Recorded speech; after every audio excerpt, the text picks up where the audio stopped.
Kære socialdemokrater, kære Lone, kære jer derude, kære mig, kære os alle sammen.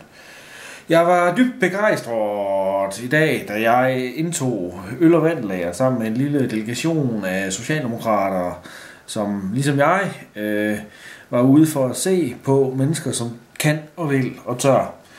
Jeg så på øl- og vandlager den samme entusiasme, som da jeg rendte rundt og legede sæbekasseløb, da jeg ikke var enten en stor dreng hjemme i Esbjerg.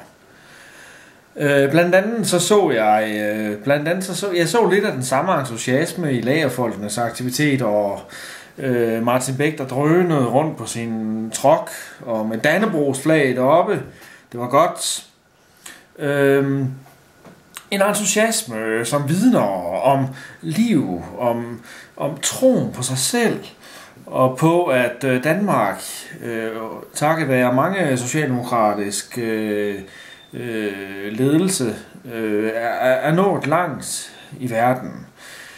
Dannebrogsflag til top, Martin Beck ved trucken, så har alle det godt. Og skulle nogle af lagerfolkene så en anden gang få lov til at få lyst til at drikke en bajer sammen med Lone og jeg, når vi kommer på besøg, så og så vil jeg til allersidst gerne ønske alle socialdemokrater og anden godt folk en rigtig glædelig jul og et godt tuborg.